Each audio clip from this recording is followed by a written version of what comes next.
Monday, everybody, and welcome back to the Couchside Judges. I'm Scott Fontana. Follow me on Twitter at Scott_Fontana.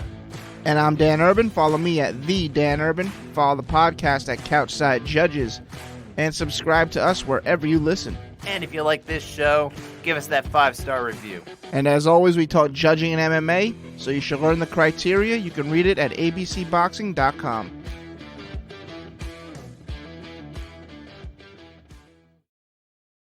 Dan, we are coming off of kind of the, it's always that final event before a pay-per-view where it's like, we're kind of a little excited about what happened, but also we're really looking forward, right? Yeah. Put this one in the rear view. Let's get to the next one. But, I mean, we did have a really awesome main event. Main event was fun. Yeah. I know you didn't get to watch any of this live, so you kind of had to catch up on it. But this fight, Marlon Vera getting the win over Rob Font, I think, and this isn't necessarily a thought that by Monday morning we're bringing up for the first time.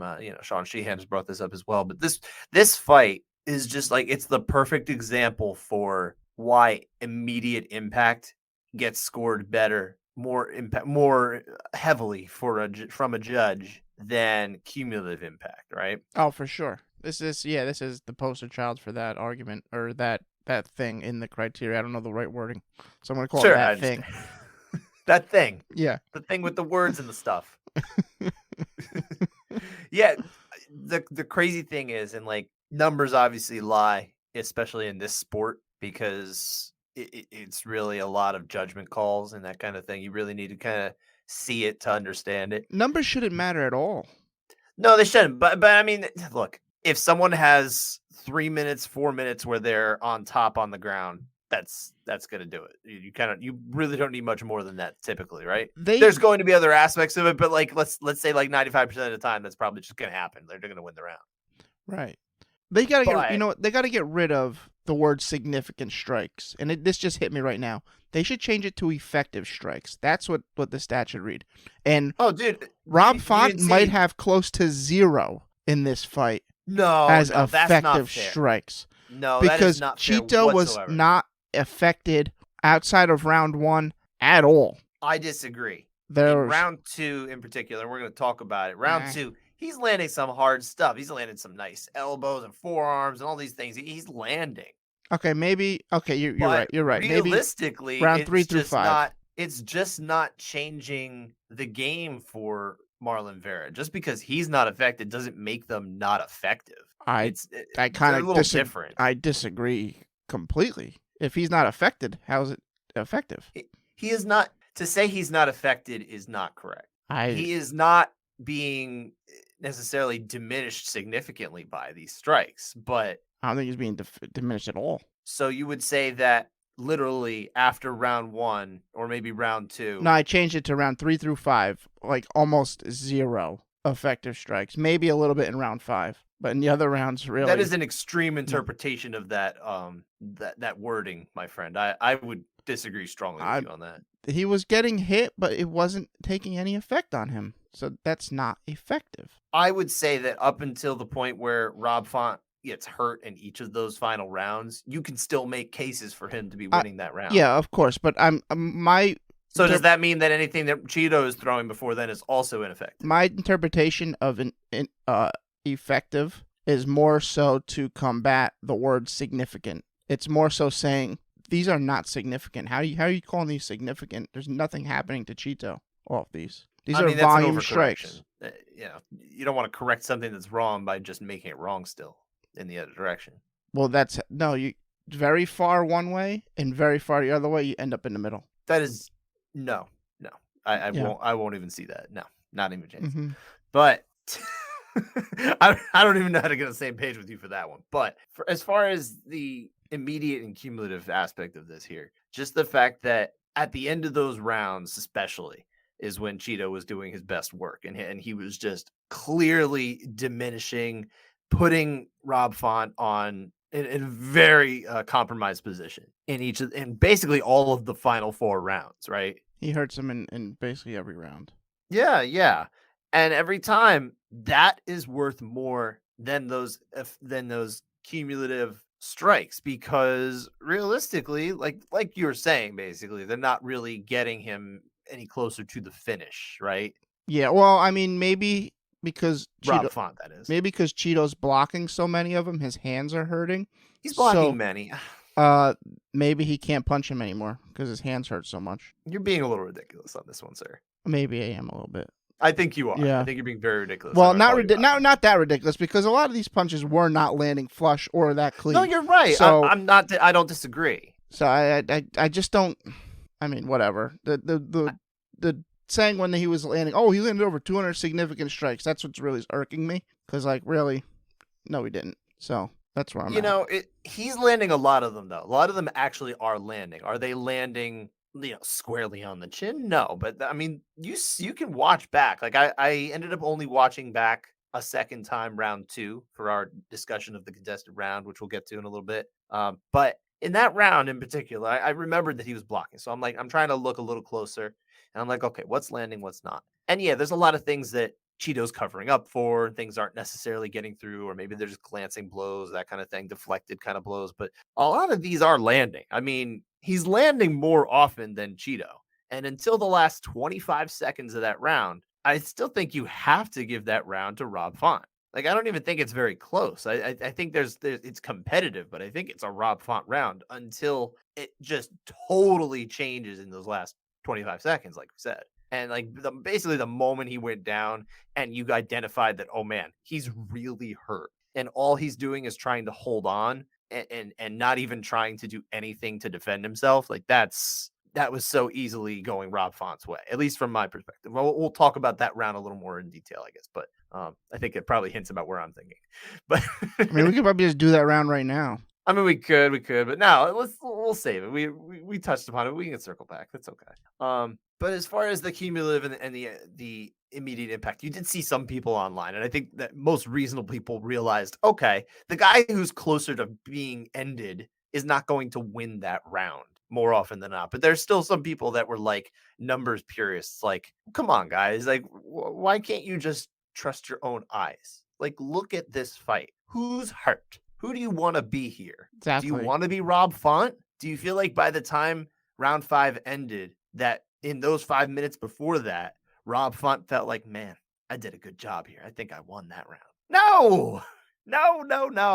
Definitely not. No, crazy. His face was a mess. This would be a good example, of really showing anybody fights that need to be looked at without the numbers, like being a thing, right? Yeah, the numbers do not matter here. Number one, because they're wrong. Number two, they just don't matter here. I mean, I'll give a little bit more than pitter patter. Pitter patter's not fair. He's throwing hard and he's landing hard. I was correcting myself, sir.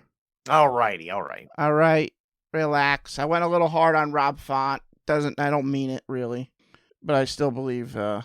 You hear that, Rob? He doesn't mean it. I still think he missed a ton of those. So moving on. But what about Cheeto here? Because obviously this is a big win for him. It gets him much closer to that top 5, top 4, top 3 title shot, that kind of situation he's really looking for here. It's still tough to say that he could really just springboard past some of the other big names here. Everyone in front of him pretty much is a former champion of the division. It's going to be hard to get past them without beating one of them. So, who do you want to see him fight next? If it's up to you. Okay, so I gotta go through this a little bit. All right. I want no rematches. Song Yadong, Sean O'Malley, Jose Aldo off the table. That's fine. I can go with that. Jan off the table along with Merab and Dillashaw because Jan's either gonna fight Cejudo, Merab, or Dillashaw. That's where I would go with it if I was in charge. So that only leaves 2 options for me, and I think all 3 like this fight because it's up for all of them. Vera versus Dominic Cruz or Vera versus Corey Sandhagen. I think because Vera gets a top opponent with name value in either guy. Cruz gets a guy ahead of him in the rankings, which seems to be the most important to him. And Sandhagen gets a high enough level of an opponent, but not someone at the elite level like Peter Yan, Aljamain Sterling, or TJ Dillashaw. Kind of like a really tough, get back on track, sink or swim fight for him. And I think it's beneficial for all. Corey Sandhagen would be my preference of those 2. I'm not very interested in Dominic Cruz against Marlon Vera right now. I don't know why. I just don't really It doesn't seem like a compelling matchup to me. I think I want to see Vera get a little closer. Okay. Yeah, Dominic Cruz is compelling for not compelling, but he's a tough puzzle to figure out for anybody. I don't disagree, but I think at this stage of his career, I think Marlon Vera is going to do a lot more damage to him. I don't know. Yeah, it doesn't interest me. I do like the Sandhagen idea. I think that's going to be savagery on both sides. I think it's going to make for a lot of fun. I don't know how long that fight can go, but I can see it going 5 rounds too. I don't know. I can see it going any which way. 3 seconds, 25 minutes, anywhere in the middle, and a lot of violence in there. So that'll be fun. I hope that's what they do, actually. And that would have been your pick? I guess so. I wouldn't mind at all if it ended up being Peter Yan, for example. That would be fine. It's not going to be like Henry Cejudo or anything like that. When Henry Cejudo comes back, let's face it, he's probably going to get a title shot when he walks in. I don't know. Looks like Aldo's getting the next shot, I think. Yeah, but if they do, let's say they do that fight in September, Cejudo can't even have that fight anyway. So maybe do it by the end of the year, January, something like that. All right. Cejudo, my understanding is he entered the USADA testing pool in April. So he needs 6 months to pass in there before he can actually fight again. So we're talking about minimum October. Oh, that's stupid. It's just the way it works. He should have stayed in it. Should have kept peeing. That's just stupid. Should have kept peeing in a cup. 6 months? I'm just kidding. I mean, that's annoying. Like the whole process behind that, it sounds terrible. Checking in everywhere you go, them showing up anywhere you're at. Yeah, on vacation at Disney, they pop up out of Space Mountain. You know what? Credit to them. If they go all the way to Disney for it, that's impressive. I hope they have to bring their families along too. I'm sure it's happened. The USADA testing people, I mean. Yeah. There's no way that's happened. It's happened in crazy places. You know, it almost sounds like a cool job to have because you get to like travel and go to all these cool places. It sounds like a job I want nothing to do with. Well, I mean, I don't want to ask people to pee. I have to do that enough for my kids. That's enough. Yeah. What about Rob Font? I mean, has he topped out? Yeah, I think I said this last week. Division? He's peaked already. Unfortunate for him. Unforgiving game, and especially in this bantamweight division, it's always been tough to stay at the top. Not everyone's Jose Aldo, where they just kind of, even if they fall off a little bit, they can work their way back up. 145-pound Jose Aldo. So yeah, and also credit to Aljamain Sterling. He got knocked out by Marlon Moraes, and he was able to work his way back up there. But you've seen it with guys like Moraes, Barao, Garbrandt. Once you start sliding back down the other way, you're not coming back. Especially in this division. One thing I'll say about Garbrandt is that he almost got there like too soon. It's kind of funny because he was like so early in his career. He hadn't really done that much, and all of a sudden kind of got fast tracked to the title shot. Ended up having more or less the perfect night for himself against Dominic Cruz. It was a very good performance. But like outside of that, yeah, I mean, he's been a very different fighter. And then I think I would say that Marlon Moraes, I think he peaked before he got to the title. I think there's a time he actually could have won that title and then ultimately just fell off from there. It's very unfortunate. I mean, you know how it is in the sport. You can fall very fast. Very fast. That was why we were talking leading up to the Font Aldo, I was concerned that maybe Garbrandt was just coming down and that performance was just more of kind of a good Font being good and Garbrandt being bad. So I was more of that. That's kind of... So it's always hard to say. I think he's peaked for sure. I think he's still a top 10 bantamweight for sure. I think. Yeah, but he's fun. I think Marlon Moraes, Marlon Vera is just definitely an absolute beast right now. Yeah, he's only 29 too. Like he's really not that old. Not old at all. No. No. But he's Peter Yan's age. Yeah, so just book Font to do fun fights. That's what I would do for now. Yeah, I would like to see him. I hope he gets like a little bit of a step back in competition. I'm not saying knock him way down, but I think. Somewhere where, something fun, something against maybe like the lower top 10. All right, you know what, Dan? I think probably we should just get to contested rounds anyway, right? Yeah, so we don't have too many, actually. Just 4 out of 21, I believe, is the number. So honestly, percentage-wise, pretty good night from the judges. We're going to start with a fight that got a lot of people mad, though. I don't think it's warranted. But let's talk about it. Let's talk about this fight, Dan. And that is Andrei Arlovski getting the split decision nod against Jake Collier. 29-28, 2 times for Arlovski, and then the 30-27 the other way. Now, usually when you see that kind of score, it's everybody getting mad at, oh my God, how could the other guy have seen all 3 rounds for them? But nope, everyone's on board with Mike Bell, who was the out judge on both round 2 and 3, which is how we got our score. So Dan, let's start with round 2. Why is this a round that could be a split round? Well, it's close round. It is a split round, yeah. It's close round, especially early. Both guys are landing. Nothing Collier is landing appears to be matching what the commentary is saying. It feels like Arlovsky's head should probably be in the 5th row with some of the reactions we're getting early. But the reaction of the actual fighter, the one that actually matters, is pretty stoic. Maybe we have to call it a poker face, and of course the big boys are throwing, so it's going to be heavy. But it's not stopping Arlovsky from returning fire. It's true what they're saying. He's the faster guy, and he is landing a bit more volume. But let's not kid ourselves here. He's the one that's landing heavy shots as well. Potentially heavier shots than what Collier's landing. His head's getting snapped back. He's being stung with these shots that are forcing him to step back, reset. They both had a good round. They both landed some shots. It is close, but I think Arlovsky landed the better strikes, was more effective. The whole clinching, grappling sequence was pretty ineffective. There's really nothing much to score from that. Very little, yeah. Arlovsky had a good flurry in the final 10 seconds. Even the takedown, by the way. Which helps push it over for me. I like Arlovsky in a close round. Saying clear, maybe pushing it a bit, but I think for Arlovsky, 10-9. Yeah, I would say close but clear. I think it's a close round. Anytime you get the volume coming back both ways, which you really don't see in a lot of heavyweight fights, especially. This was not your typical, mid-tier heavyweight slog that we kind of see get into round 2 and round 3. It was actually kind of a compelling matchup. This one was an interesting, fun, solid fight. Funner fight. A funner. It's not someone's. Fight. It's never going to be someone's fight of the night. But I don't think anyone was like, "Oh man, turn this crud off." You know? It was entertaining enough. It was. I will give that to the big boys here. Yeah, I'm with you. I saw this as an Arlovsky round. I think he's landing the shots that are the most effective in the round. Yeah, that is not exactly what you're scoring there, because it's not just that he's landing a few of the best. It's also the volume and everything like that. It's just context is everything. But this round, yeah, I think it's pretty solid for me. I felt pretty good about giving it to Arlovsky. But again, I could totally see the counter argument for Collier here. It's close. It's competitive. This is a close competitive just because round. The numbers are maybe leaning in the direction of Collier, depending on which numbers you're looking at. I think we already talked about before. Numbers don't mean all that much, really, when it comes down to it. You really got to look at how much more one fighter diminished the other. And I think Arlovsky did a better job of that. Yeah. But yeah, the Mike Bell was the out judge on this one. So neither of us saw it the same way as him. We saw it with Sal D'Amato and Doug Crosby. Round 3, though, is essentially going to be the deciding round here. Because, again, we have 2 judges seeing it that way. So 2 judges have it 19 apiece going into the final round. What'd you see here? Yeah, this was a super close round.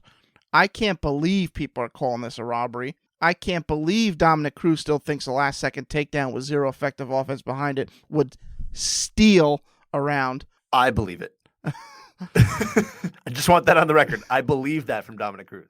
John Anik even says as the bell rings for the end of this round, man, I'd hate to be a judge. Like, this was a razor close round. How anyone can call this a robbery is just insane to me. Both guys landed a good amount of solid punches.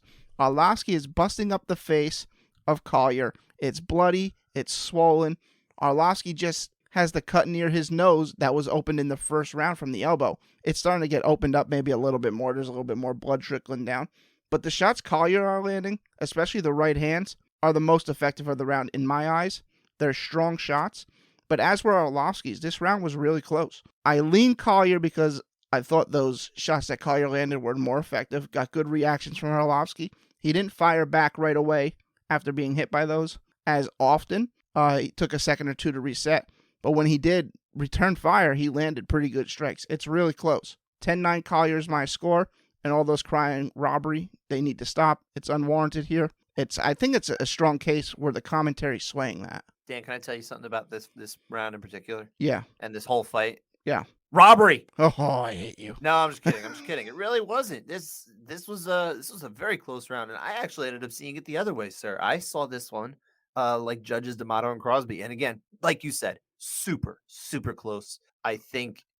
Look, the way it comes down is that in the criteria, if you can make your case based around the criteria, if you can justify it based on the criteria, you can give that round however you saw it. It's okay. A round like this, as close as it is, there's no blows here that are putting either one of them in real danger, you know? There's not like a significant number of sequences that are just definitely going one fighter's way or the other. If it's close, you're leaving a lot up to subjectivity. And when it comes down to it, you have three guys who are seated cage side that are going to be in different angles, different obstructions, all sorts of things. They're going to hear things that we don't hear. They're going to see things that we don't see. They're also sometimes going to have obstructions come in their way that unfortunately get in the way too. So it makes it kind of a push in a lot of ways. You know, so you get a little bit of good, you get a little bit of bad, right? Yeah, they just have a completely different perspective. And than we do at ultimately, home, so. this is a very defensible round either way. And that's why you can't possibly call this fight a robbery when you're talking about making defensible arguments either way. You have to always ask yourself, okay, if this round went one way and someone else is saying no, it went the other way, at least give it this chance to watch it back and say, well, how could it get there? How could it be the other way? If you're just closing it off, then you're not really willing to learn anything about how fights are judged. Yeah, and Collier's face was bleeding because he was getting punched. And that's like, part of the criteria happens. too. That's visible damage like that is totally there. And that's isolated to round 3. That's not there in round 2. Mm-hmm. He's doing that. Arlovsky's doing that to Collier. But like you said, you saw it the way of Collier. I saw it the way of Arlovsky. I think it's fine. You and I are split on this fight. The judges were split on this fight. I see no robbery here. I really don't. Calling it a robbery is just kind of crazy. It's so silly. Like, this isn't the hill to die on, guys. It's just what I would call a robbery? If someone said Chito won round 1, I'd say that's okay. That's a robbery for that round. Well, that would be bad. Yeah. That wouldn't be good at all. That's a round that we've just all watched. Can't defend that. That could be considered a robbery, but no one did that. So no, and that's the thing. We have very few rounds like this at the UFC level that you cannot say, okay, at least I can understand how the judges really got there. That makes sense. Or even better than that, like realistically, it's not, I hate calling things a coin toss because then it just implies you're just picking, right? You're just saying, I don't really know. I guess I'll go with that. But there are rounds that, again, are really close and you can see either way. And that in and of itself just makes it, in a coin toss in the sense of you're up to where your perspective was if you're a judge, whichever way the coin landed, were you in the spot that ended up seeing some of those strikes that maybe were obstructed by some of the other judges, if the referee's walking in the way, or if you've got the cage door post in front of you or something like that, some of the obnoxious parts of judging that unfortunately judges have to deal with. Yeah, cameraman's walking in front of you. Cameramen walking in front, not so much at the UFC level, I guess at Bellator and maybe some smaller shows too. But I think we've exhausted this fight. I'm exhausted of it, and I'm exhausted of people calling it a robbery. This is not a robbery. This should never make your list of robberies in the UFC. Please forget this fight happened. It was a nice fight that we're going to never remember. I hope it's that way. Yeah. Let's move on to Marlon Vera again, because we did have round 2. Let's circle back to that one. This was the only split round of the fight, which was, of course, 49-46 twice for Marlon Vera and 48-47. So that's how we get the split round in round 2. Judges, of course, are Junichiro Kamijo, Sal D'Amato, and Mike Bell. Mike Bell is the out judge again. Just totally out of whack to on this event, Mike Bell. Where were you at, Mike Bell? Dan, what's happening in this round? Yeah, so it's kind of similar to round 1 where, Font comes out, he's opening up again, landing his jab and his straight. And then what wakes Chito up is an elbow against the cage. And, he starts dancing or doing something. Yeah, he did a little shimmy thing. I keep waiting for a gif of that. Haven't seen it yet. Right after that, he lands a spinning back kick to the stomach. And Rob felt that one. Chito's just not following up with much, really. I like Dominic Cruz's commentary when he was talking about this. He's like very on point about technique and strategy that Chito uses. He waits till the final 2 minutes to try to catch up on volume, and I thought that was what actually did happen a lot of this fight. But that's neither here nor there. Anyway, it's good scouting. Chito's defending well. He does his homework, Dan. He does do it. Maybe he just does more. He does the extra credit where others maybe they don't. That's what he was insinuating. He does extra credit while others do under credit. Yes. They just don't hand in their possibly homework. considered reading 3.5 pages of a PDF. Yeah, just stay in your lane. Ring generalship.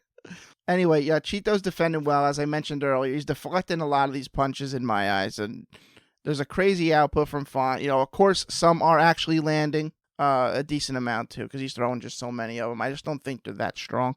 I think there's some decent impact, but nothing crazy really. Chito isn't throwing much, but you know, we mentioned that he kind of turns it on a little bit later. It's clear how hard he's landing. And how much when he's landing hard. And how much Font does not care for it is quite evident. A stiff jab completely stopped Font from throwing a strike. And he's like, whoa, I got to gather myself. That was tough. Then he lands a nice head kick. And he lands a strong body kick that again, had Font like, okay, we got to regroup here. And just kind of got him on the defensive for a little bit. And then he just started attacking with his combos again. And Chito led him. And then finally, he lands that left hook that drops him, wobbles him in that final 30 seconds, and he's landed some elbows and punches to end the round. So I am on Vera 10-9. I'm definitely on Vera 10-9. I think he totally flipped the round in that final 25 seconds. Like that, again, I think to borrow Sean Sheehan, that's how you steal a round. You steal a round not with a takedown late at the end, like Dominic Cruz was saying at the end of the fight, the previous fight. That's how you steal a round. You take it from a situation where, okay, you're definitely being outlanded. There's a disparity there, and it's hard. It's going to be hard to make it up unless you can hurt him, drop him, put him in real trouble. And that's what Marlon Vera did. He was in real trouble. He flipped it. He flipped it. Once he got into that situation, like the only thing that Font is doing is holding on. He's just like, please don't hit me. And that is not where you want to be. If you're trying to win a round, you got to at least be trying something. Man. Now, look, he's not thinking, oh, I got to try and win the round. He's thinking, please don't hurt me anymore. I want to get to the bell. I got to get my wits about me. He's probably not even thinking about the bell. He's just like, I need to get back to a point where I feel like I can defend myself again, because he got hit hard. Yes, he was in a bad way. I hope everyone was able to follow my me on that round there. Dominic Cruz kind of threw me off. I'm sorry about that. Threw me off my train of thought there. He does that. He can do that. That's that awkward style that Dominic Cruz brings. It really was. It's that was it was a Font round up until he got hurt. Is where I was trying to go. There's a good summation. Yeah, and it was pretty much going to be a Font round until then, but he totally flipped it 100%. And no disrespect to Mike Bell, who's a fantastic judge, but I would strongly disagree. I really do think that this is supposed to be a Marlon Vera round. Yeah, I would think so. I feel good about it. Real quick, it ended up not mattering. Real quick, you wouldn't go 10-8 in any of these rounds, right? No, I don't think so. I mean, I had kind of the thoughts. I'm like, are we supposed to go to 10-8 when we get in these situations? And my thinking is no, based on the way the criteria is. But I think about, and I would have to look at each of these individual rounds to make up my mind, because I'm not watching it with that mindset. But obviously, we've done Past Judgment for several years. We've kind of downplayed it in recent months while we focus more on, everyday, every week events, right? Mm-hmm. But in Past Judgment, where we use our CSJ scoring criteria, where we kind of stretch it out a little bit, we try to get a little bit more liberal with the use of 8s and 7s with the definition of them, essentially just to stretch out the abilities of the 10-point must system, right? Mm-hmm. These rounds, you got to at least start thinking about them as CSJ 10-8s. Yeah, probably CSJ 10-8s. I don't know where I would land. I would have to really see it every time. But again, I think you can start thinking about it, because it's like, man, if he's hurt that bad, like that really should be different. See, I thought he was hurt more. He was hurt worse in other rounds. That knee to the head. No, that's fine. Yeah, I would say probably you're right. I think this is maybe one of the rounds that I wouldn't necessarily get there to, but I don't know. It's tough to say. How about the sweet chin music that had him on ice skates? I was like, oh my goodness, Shawn Michaels is here. Shawn Michaels is not there. But he wasn't. That was Marlon Vera, sir. I know they look similar. They do. Mostly no, HBK all the tattoos that HBK has. Shaved his head. Is that right? He's bald. Oh. Does he have a scorpion tattoo on his head too? He might now. Okay. All right. Well, then I can understand. Yeah.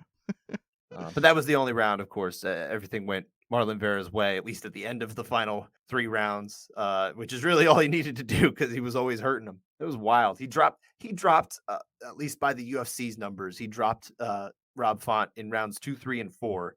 And he hurt him in round 5 too. I would rather them, talking about statistics and stuff, the stupid statistics that the UFC measures, what they really would be better served to do is measure the times that they're like hurt. You know what I mean? It doesn't matter if they were dropped.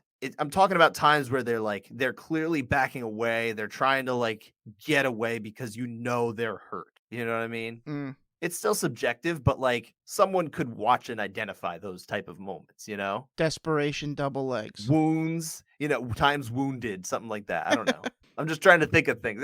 I think that would be a much more interesting thing because that would be a really good measure for how dangerous a striker is. Times where they had to cover up on the ground and they're like, no, please don't hurt me. If they survived it. Just call it significant strikes because that's actually significant. That could be significant strikes, sure. Yeah.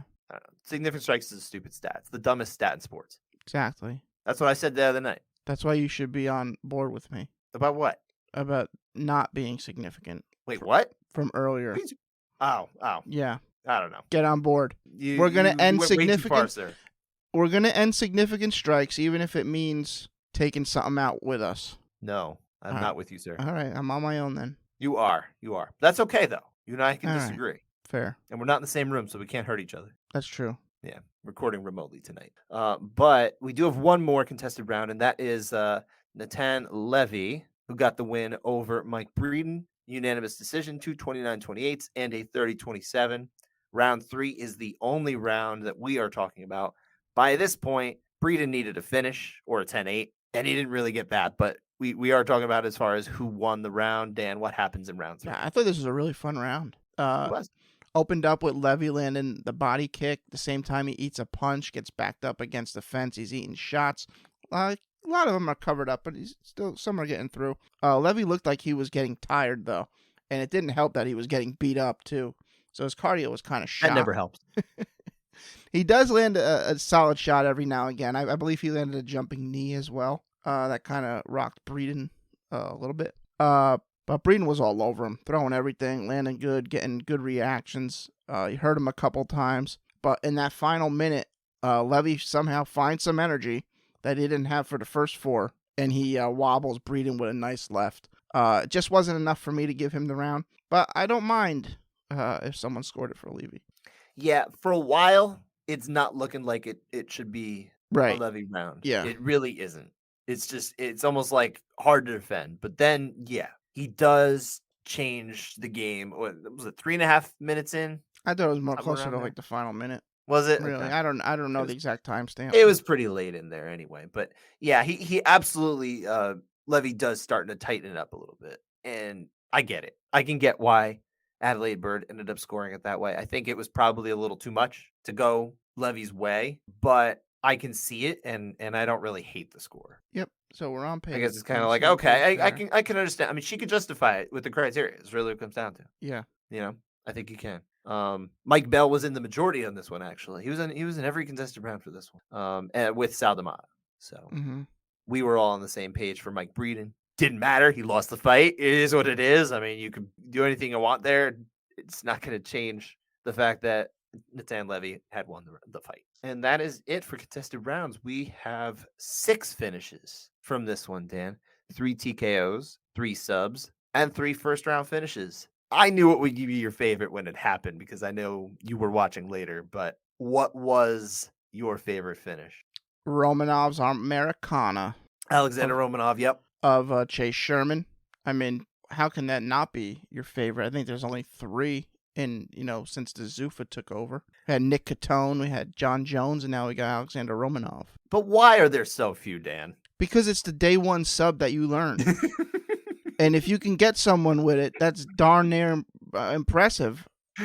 Yeah, it's impressive in its own way. It's impressive. There's a oh God, how many fights does Chase Sherman have in the UFC? I think he's got at least 10. This isn't someone who was making their debut. He still got paintbrushed.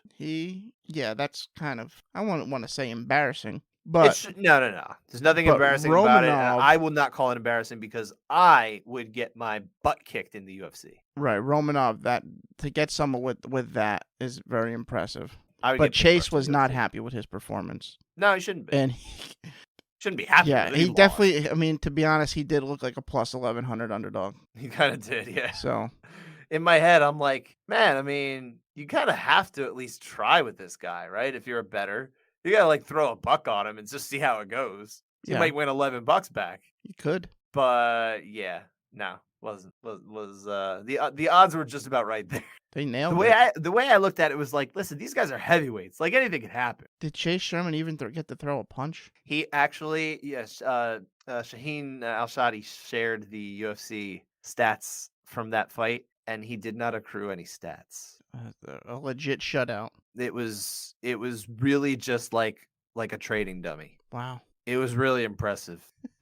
Like in its own way. Well, I knew you were gonna pick that. Good on him for taking the fight. Oh, for sure. But like, don't forget this fight. It was supposed to be for last week, and then Sherman had to pull out. But UFC's like, no, don't worry. We'll make sure you get it next week. And he got paid. Good for him. That's the end of the day, he still got paid. And I'm happy for Chase Sherman in that respect. But that was an ugly one. I was actually a little bit surprised, just a little surprised. I knew you were going to pick this, but a little surprised too that you didn't just say, you know what, maybe I'm going to pick the Francisco Figueiredo knee bar. That was nice too, but it was nice, and it was so awesome because it's just a great scramble that it just kind of boom there, and he like ended up in like the deep position for it really quick, and it was over. That was good too, but if anytime you're on Americana wins. Americana versus Omoplata would be tough. I think Omoplata would win. You have to, if you don't pick Omoplata, like I'm gonna just kick you off the show. It depends who does it. No, it depends. No, it doesn't. You are obsessed with Omoplata, sir. If Damian Maia gets Americana'd, that might be the greatest submission in UFC of all time. That would just be sad. Like we should mourn if that happens. I don't know. Check on his mental state the next day. It would be based on who the opponent is and how they set it up and all the little details. If his opponent had a terminal illness and he wanted to give this opponent maybe some sort of like going away present, okay, I guess I could understand it. But otherwise, no, that's not happening. It's not happening. What was your favorite? I almost went with the knee bar, but I had to give some respect here to Joe Anderson Brito for putting away Andre Fili in 41 seconds. Fili is not the type of guy who just gets finished. No, he's very durable normally. So to do that to him so quickly was really, really impressive, especially because realistically, this matchup was like very weird. It really shouldn't have happened. Fili he has worked to get to his point in his career where he's much higher up. I don't think he's ranked or anything like that. And he's probably not even knocking on the door, but I think he's solidly somewhere in like the top 25 or 30 at his division. And that's not where Brito was. So now he kind of is. Yeah. Now he takes that spot. Well, I think Dana White's a huge fan of Brito since Contender Series. I'm not as up on the Contender Series guys. That's the thing. I don't know the histories with all that. Yeah, his cardio's a little suspect. Well, if he wins in 41 seconds, it doesn't matter, does it? He's good. Yeah. Yeah. Yeah, I heard he only has like 54 seconds of cardio in him, so he was totally fine. All right, so he's good then. But that is it for UFC Vegas 53. We have a really busy fight weekend coming up, sir. Yeah, this is quite busy. Friday in particular is crazy. There is a Bellator in the afternoon going on from Paris. There is a PFL in the evening. They're still in Arlington, Texas. We're going to start with looking at Bellator 280 first, which again is in Paris, France. The judges for this one, I understand they're getting in some of the really good traveling judges as well. I'm sure it's not much of a twist of the arm to get top officials to go to Paris. Well, the MF work. MF should help. IMMAF. Sure. I believe I'm sure there's going to be some local officials, but realistically, I've already heard there's a few top judges that are going out there anyway. Okay. Because again, if you could go to Paris to work, what are you going to say? No? It's going to sound crazy, but yeah, Paris is not one of my top destinations. So let me ask you this. If it was up to you, what would you rather do? Would you rather go to Paris, France, or would you rather go to Phoenix? Well, I would rather go to neither because I'm going to Vegas this weekend, and that's where I want to be. But let's say you're the one who's going to be working as a judge. Yeah. You can pick one or the other. What are you picking? Oh, Phoenix for sure. I got really no desire to go to France or Paris or. I'll be honest, it's not high on my list either. But like, shoot, I would rather go there than Phoenix. Like Italy, yeah, I'll go to Italy. Oh yeah, 100%. Like I'd rather go. I'll just go to Italy instead. Okay. I'll just take the assignment and then I'll like just go to Italy. Like, oh yeah, I'll be there. No, I'm kidding. But yeah, Bellator 280. It is headlined by Ryan Bader defending his heavyweight title against Czech Kondo, who is a Frenchman himself. They're getting a nice event here as far as that goes, to get a nice championship fight with one of their guys. Yeah, that works. How do you see this fight? Is this something you're interested in? The first fight ended in a very weird way. What was the first fight? Had it end? Eye poke? I believe that was what it was. I'm gonna go with Ryan Bader, TKO round 2. Okay, that's why? I mean, why are you leaning that way? When's the last time Congo's so old? Like, I mean, he is very old. When's the last time Czech Congo even fought? That he last fought? Yeah, recently enough. Yeah, let me double check. But yeah, no, it's not like he's just been sitting on the sideline for a couple of years. I wouldn't know. He last fought Sergey Karatanov in August. And how'd that go? He won. I guess he won. Yeah, come on, that's I don't know to give a fighter off of a title loss. Or off a loss. I don't know that. I've seen it happen. Yeah, no, he lost a split decision to Timothy Johnson in October 2020, and that was actually in Paris as well.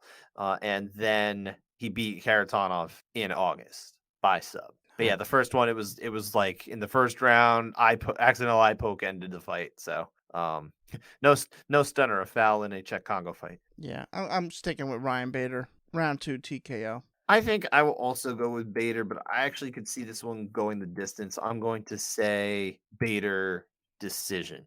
And Czech Congo, by the way, later this month turns 47. We're talking about Randy Couture level. Yeah. He's been in the game a long time. There's at least 2 other fighters on this card that I'm interested in. Are you interested in the same ones as me? The ones that are on our little list here? Yeah, I suppose. Do you want to reveal who those are? Yeah, Yoel Romero is fighting Alex Polizzi at 205. Mm-hmm. I'm going to go with Polizzi in that one. I will pick Yoel Romero. And then we got Lorenz Larkin. My 3rd round knockout. Oh. Because, look, if you're going to pick Yoel Romero, you might as well pick 3rd round knockout. It's a safe pick. Yeah. For if you're picking him that way. Yep. Lorenz Larkin and Carl Stewart at 185. Okay.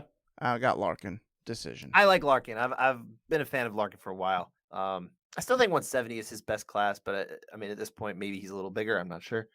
Yeah, I'll pick Larkin too. I'll say decision. All right. The PFL card, though, later in the evening is honestly the main card's really good. Yeah, that is good. At least as far as some of the names on there.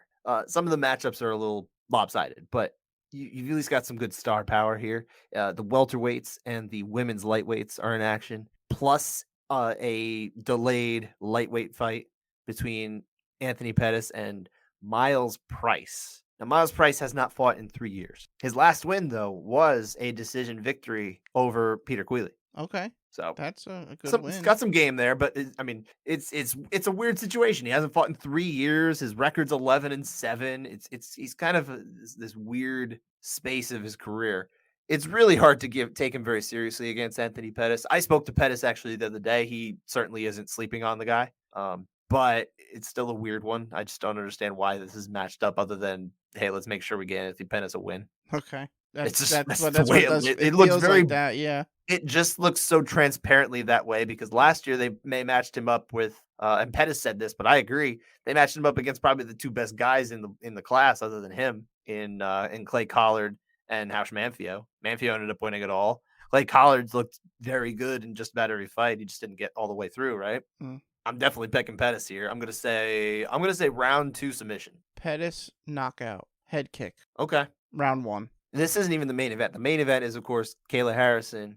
At this point, if she's on the card, she's the main event. It makes sense. She's the biggest star in PFL. She's got Maria Moknakina in this one, who my understanding is, I mean, I've been familiar with the name before. I don't think she's quite the pushover that some of the other competition that has been fielded against Kayla Harrison has been in most of these fights, but I'm gonna pick Kayla Harrison by 1st round submission. Kayla Harrison. It's the only thing that makes sense. 1st round, whatever she wants. Whatever she wants, right.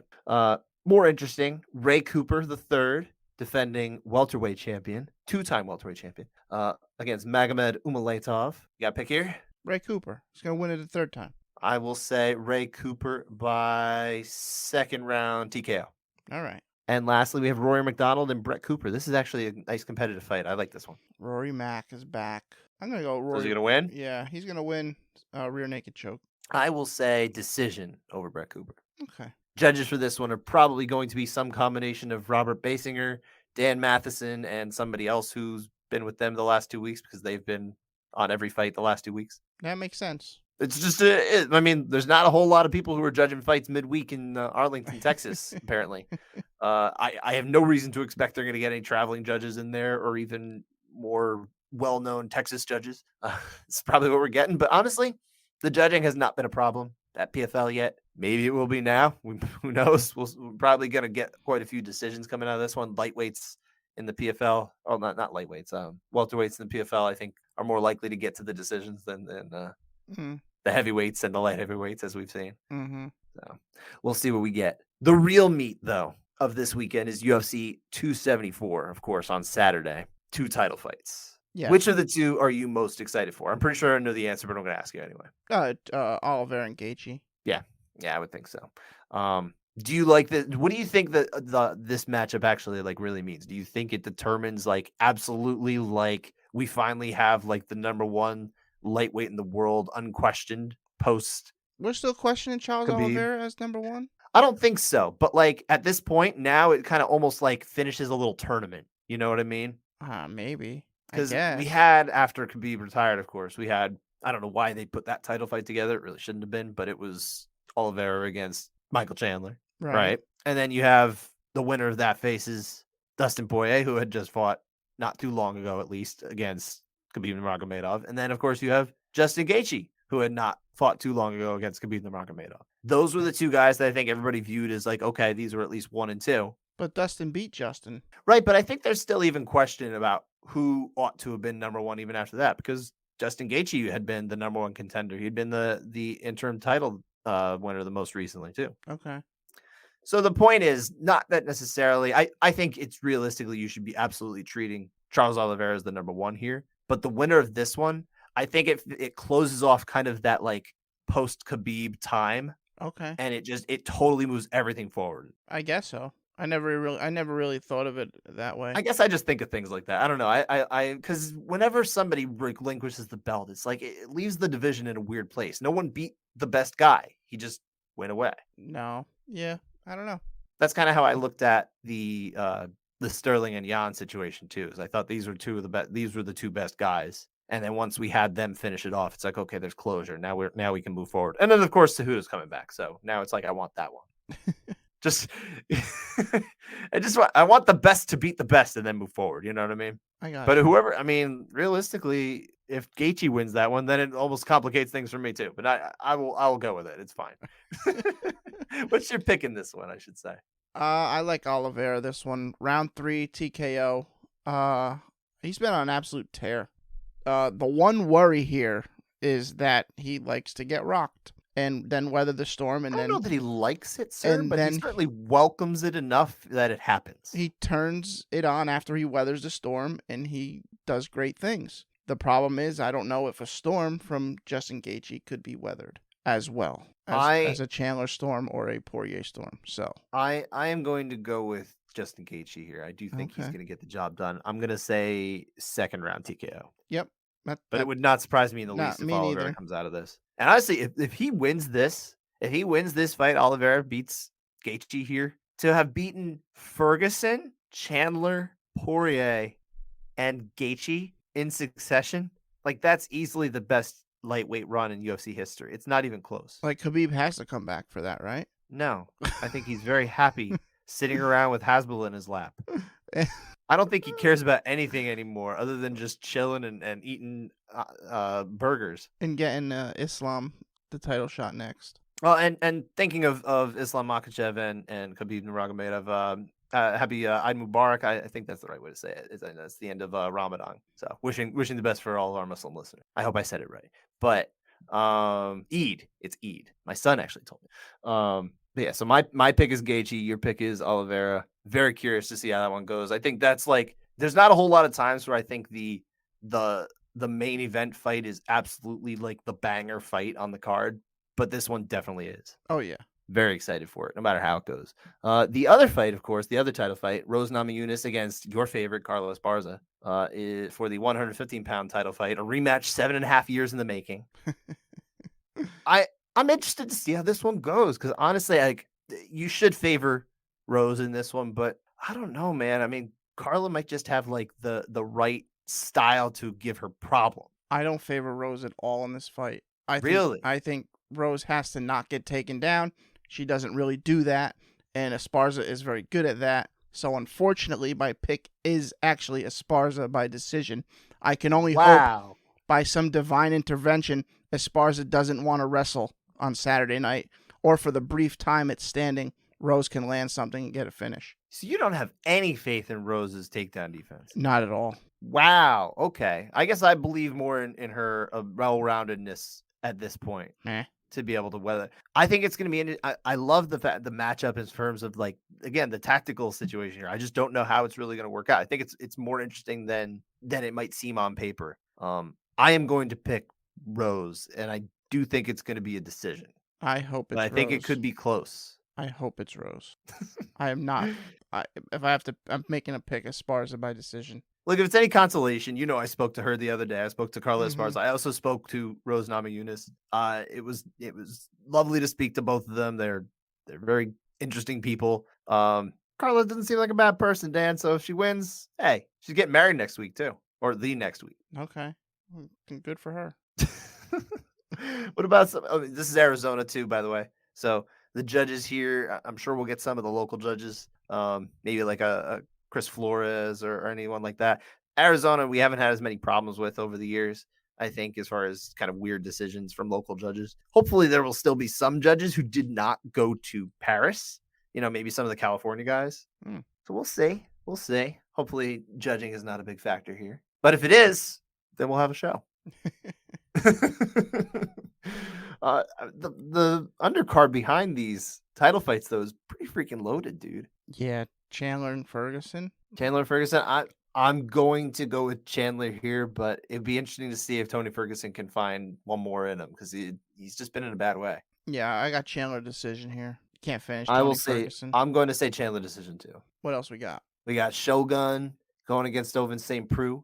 Guess he isn't retired. I always thought Ovince St. Preux is not retired. You're right. I thought Shogun was retired. No, he didn't retire. Okay. He's pretty much like the last Pride guy in the UFC, because Overeem was cut last year, and then Lil Nog retired after he fought Shogun. Technically, Robbie Lawler had a Pride fight, but I believe that was in the United States at the very end of Pride, so it doesn't really count as like being a Pride guy. You know what I mean? Okay. So he's kind of like the last guy, man. It's fascinating. I mean, end of an era. Pride never die. Crazy. But he's not retiring here. I don't believe so. I don't know about that. I'm going OSP TKO. I'm going to say Shogun decision. All right. Pride never die. Cowboy Cerrone. Now here's someone who I legitimately did think was retired. Cowboy Cerrone's going against Joe Lozon. Yeah, I didn't know Joe Lozon was still fighting. Yeah, well, he really hasn't been. So that's the thing. Cerrone decision.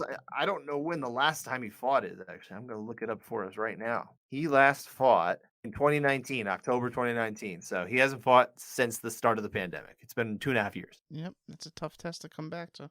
But he did win his last fight. Who was it against? Jonathan Pierce. Okay. In friendly Baston. Cerrone decision. I will say Cerrone decision too. But hopefully it'll be a fun fight. And hopefully it doesn't take years off of their lives. At this point in their careers, they just don't need it. Randy Brown against Chaos Williams. I'm always a big fan of Chaos Williams fights. He's an interesting character. Or not character, but an interesting fighter, I should say. Brown easy decision.